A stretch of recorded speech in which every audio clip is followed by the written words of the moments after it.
Few places showcase how the war has turbocharged Ukrainian ingenuity like defense startups. He used to be a lawyer who flew remote-controlled model planes as a hobby. Now his company develops and produces drones to fight Russia. Currently we are manufacturing the Chaklun drones, both the reconnaissance and the Chaklun K kamikaze. Their drone, Chaklun, can fly without a radio connection, on a pre-programmed course, and records onto a removable hard drive, almost invisible to the enemy. Their platform also comes in variants designed to intercept Russian drones as well as hit ground targets, at a price of roughly 8,000 euros per unit. This section handles assembly and quality control. For example, this technician is testing and adjusting the settings of the drone. Finished product then delivered to specific end users such as military units or specific branches of the army. He says the firm employed just 5 people in 2022 when Russia launched its full-scale invasion. Now there are 170 people working here.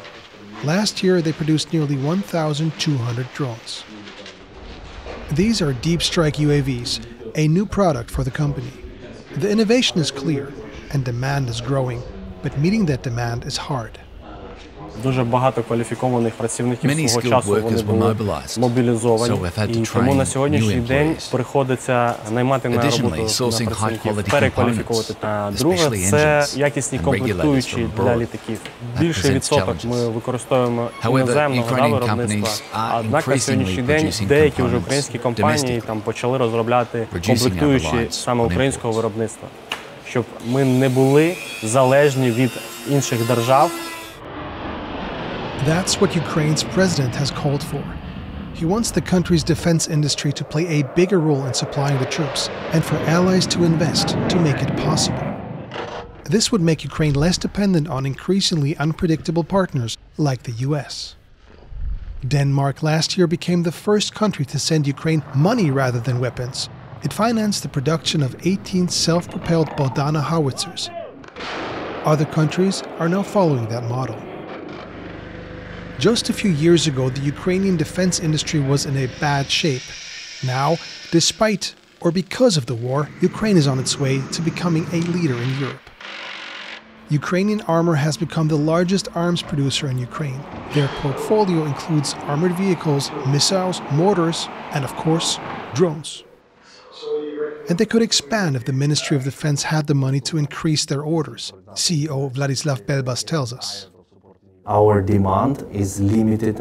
Demand is what MOD procurement is, and other authorities also, is limited by their financial capacities. It's not limited by what they need on the battlefield. They need much more than they procure. But budgets are tight, and orders only cover the coming 3 months.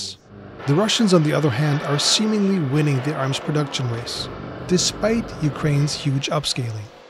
Russia is producing much greater figures in weapons and military equipments than the Western world, and is doing it lower cost.